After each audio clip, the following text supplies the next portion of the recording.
O algoritmo de Dijkstra é o mais famoso dos algoritmos para cálculo de custo mínimo entre vértices de um grafo, e na prática, o mais usado. E tem esse nome por ter sido desenvolvido pelo cientista em computação, o holandês Edger Wybden Dijkstra. Apesar de ter sido concluído em 1956, sua publicação saiu somente em 1959.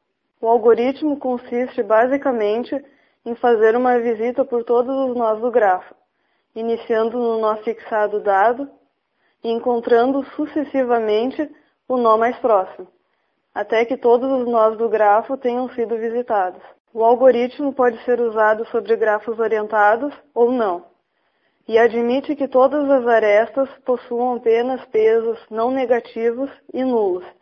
Este algoritmo é aplicado principalmente nas áreas de transportes e redes de computadores. Para entender melhor o algoritmo, vamos supor que neste grafo, os vértices representam as cidades e as arestas a distância entre elas. Queremos saber qual a distância mais curta para percorrer do vértice A ao vértice E. Para se iniciar a busca pelo caminho mais curto entre vértices num grafo, seguindo o algoritmo de Dijkstra, deve-se primeiramente inicializar o custo dos vértices. O primeiro vértice, então, é inicializado com custo zero, porque dele até ele mesmo não há custo nenhum. Os outros vértices são inicializados com um valor infinito, representando que ainda não foram calculados custos para eles. Então, é feita uma leitura dos vértices vizinhos, ou adjacentes ao vértice inicial, que neste caso são o vértice B, o vértice C e o vértice D. Então, é feita a verificação do caminho mais curto a ser percorrido, por um processo chamado relaxamento. Verificamos, então, o custo para chegar até determinado vértice. Até o vértice B, o custo será 3, porque o custo inicial, que é 0, mais o caminho 3, resulta neste valor. Para o vértice C, o custo será 7. E para o vértice D, o custo será 4. Verifica-se, então, por esse processo, o caminho mais curto, que no nosso caso aqui é o 3. Então, marcamos o B. Agora, verificamos os vértices adjacentes ao vértice onde estamos, que é o B. Vértices adjacentes ao B, somente o E. Calculamos o custo do E, então. O custo do E é igual ao custo do B, 3, mais 8.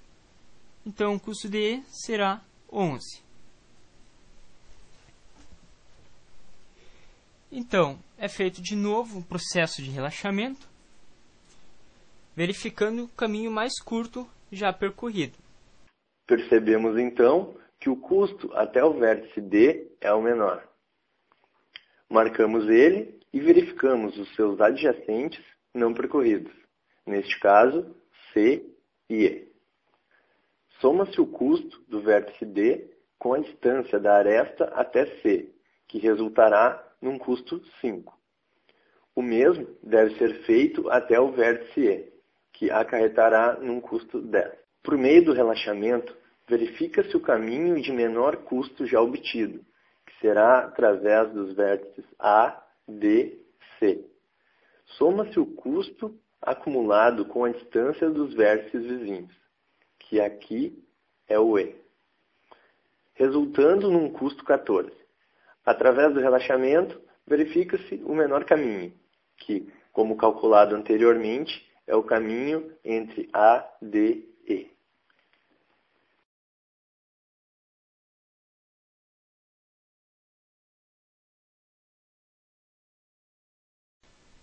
Este é o algoritmo de Dijkstra.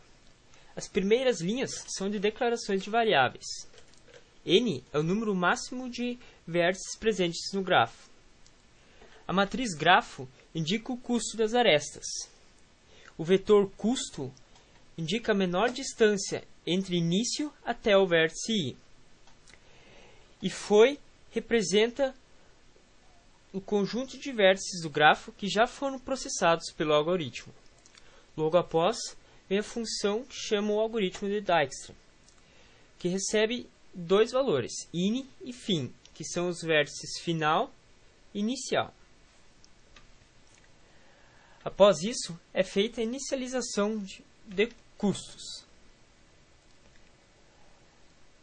Nas próximas linhas, é possível verificar a comparação que o algoritmo faz em relação aos valores dos vértices. Caso um vértice seja menor que o outro, ele é armazenado e foi incrementado. E esse processo é realizado enquanto foi não chegar ao último vértice. Ou seja, enquanto foi não chegar ao caminho final, não chegar ao seu destino, ele continuará procurando o menor caminho possível.